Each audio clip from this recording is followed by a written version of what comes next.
मैं एक दिन फेसबुक देख रहा था कि अचानक मेरी नज़र प्रफुल्ल रंजन का वो लेख जो मेरे फेसबुक मित्र साथी ने काफ़ी सोच समझकर अपनी वाल पर डाला था, पढ़कर कहीं तक मुझे अच्छा ही नहीं लगा, मगर उस विचार से सहमत भी हुआ और मेरी जिज्ञासा इतनी अधिक बढ़ गई कि मुझे न्याय चक्र एनसीटीवी चैनल पर संवाद के माध्यम से प्रस्तुत करना पड़ा।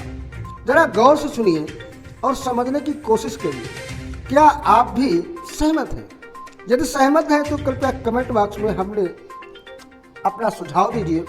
वैसे मेरी ये मंशा नहीं है कि किसी को आहत करें, फिर भी यदि सही नहीं लगता है तो आप अपना सुझाव दे सकते हैं।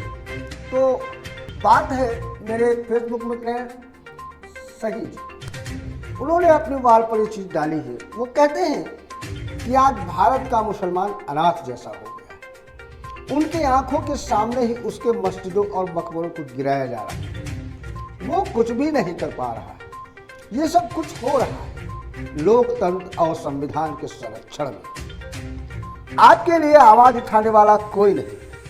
कल तक जो राजनीतिक पार्टियां मुसलमानों को अपना वोट बैंक समझती थी, आज वे सब चुप। सरकार के लोग और मस्जिद पर क्लेम कर रहे हैं। बेरोजगारी, महंगाई आदि मुद्दों की बात करने लग रहे हैं, यानी मस्जिद पर क्लेम कर रहे हैं, बेरोजगारी, महंगाई आदि मुद्दों की बात नहीं कर रहे हैं। किसी पार्टी ने खुलकर नहीं कहा कि मुसलमानों के साथ गलत हो रहा है। राजतंत्र में जो हुआ उसका हिसाब लोकतंत्र में करना गलत और गैर संवैधानिक है। इस लिहाज से कल को इस देश के बौद्ध मठ खड़े होंगे और कहेंगे ब्राह्मण वंश के संस्थापक और उसके अनुयायियों ने उनके स्तूपों और विहारों को ध्वंस कर मंदिरों का निर्माण किया। तब क्या होगा? इस देश के सामाजिक संरचना में मुसलमानों के खिलाफ एक शांत नफरत सदियों से भरी जा रही है। उस नफरत को आप राजनीतिक पार्टियों के विचारों से मत देखिए। वो जरूरत हर पार्टी के हिंदू के नाम में है। यही कारण है कि मंदिर मस्जिद का नाम आते ही वो महंगाई और बेरोजगारी की बात करने लगेगा। वो खुलकर कभी नहीं कह सकेगा कि मुसलमानों को इस देश में 2 दर्जे का नागरिक समझा जा रहा है। वो कभी नहीं कहेगा ज्ञान वापी का संरक्षण नहीं होगा या नहीं होना चाहिए। क्या कोई विपक्षी पार्टी देश के प्रसिद्ध मंदिरों के तहखानों को खोलकर उनका संरक्षण करने के लिए कोर्ट जा सकती है? नहीं जाएगी, क्योंकि इस देश का हिंदू चाहे जिस पार्टी में रहे, पहले वो हिंदू है, पार्टी कार्यकर्ता बाद में भी। ठीक वैसे ही जैसे इस देश का एक सामंतवादी चाहे जिस पार्टी में रहे, अपनी जात से बाहर सोच नहीं पाता। कुछ लोग हैं जो विरोध कर रहे हैं, लेकिन वे इतने कम हैं कि कोई उनकी आवाज़ ही नहीं सुनेगा।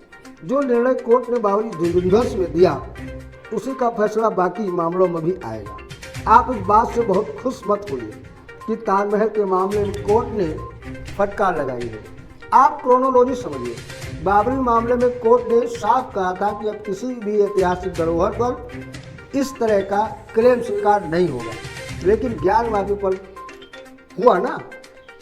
पहले अयोध्या, फिर काशी, तब मथुरा और आगरा आएगा। आखिर जनता को दिखाना भी तो चाहिए कि सब कुछ लोकतंत्र और संवैधानिक तरीके से हो रहा है। हम ये कहते हैं कि ऐसी दशा में आखिर इन पुराने खंडहरों को टटोलने के बजाय हम शिक्षा, रोजगार, बेरोजगारी और बढ़ती महंगाई पर ये उनकी जड़ें क्यों नहीं खोदते हैं? उन पर हम पानी क्यों नहीं डालते हैं? उन पर हम खाद क्यों नहीं डालते हैं, जिससे जनता शांत स्वभाव और आराम से अपनी ज़िंदगी गुजर बसर करे।